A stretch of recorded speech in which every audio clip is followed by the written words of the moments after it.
Salut les amis, salut tout le monde et bienvenue une fois de plus sur votre chaîne d'information préférée en temps réel.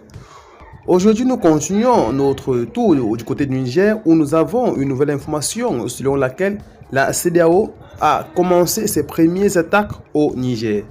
Face à la menace d'une intervention militaire des troupes de la CEDEAO au Niger, le Mali et le Niger viennent de déployer des avions légers.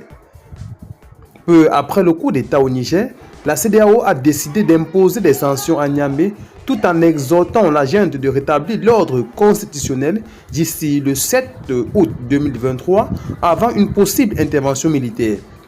Et depuis, l'ultimatum n'ayant pas été suivi des faits, l'organisation brandit régulièrement la menace de passer à l'action comme elle l'a encore fait la semaine passée et à l'issue d'une nouvelle réunion des chefs d'état-major de ses membres.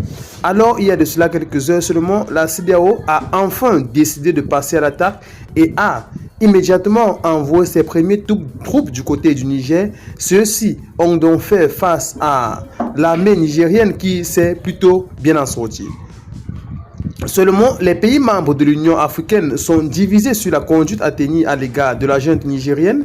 Si le Nigeria et la Côte d'Ivoire y sont favorables, ce n'est pas le cas de l'Algérie qui redoute un embrassement du Sahel en cas d'opération militaire. Le Cap-Vert y est aussi opposé.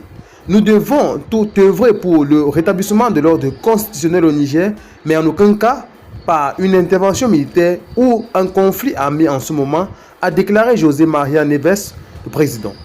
Quoi qu'il en soit, suspendu des instances de la CEDEAO pour être dirigées par les autorités issues des coups d'État, le Mali et le Burkina Faso ont très vite apporté leur soutien à la junte nigérienne. Toute intervention militaire contre le Niger sera perçue comme une déclaration de guerre, ont-ils fait savoir début août. Et visiblement, tant à Bamako qu'à Ouagadougou, on tient à être pris au sérieux. Ainsi, selon les images de la télévision publique nigérienne rapportées par notre correspondant sur place, le Mali et le Burkina Faso ont envoyé 6 avions légers d'attaque à 29 Super Tunaco au Niger, soit l'intégralité des appareils que possèdent leurs forces aériennes respectives.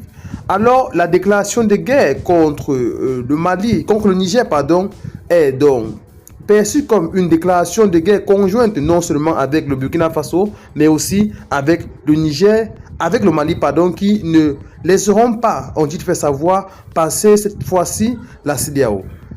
Si vous également vous êtes pour une intervention militaire de la CEDEAO au Niger, faites-le savoir en commentaire. Et si au contraire vous êtes contre toute intervention militaire de la CEDEAO, faites-le savoir également en commentaire, tout en partageant la vidéo avec les pros si vous la trouvez intéressante.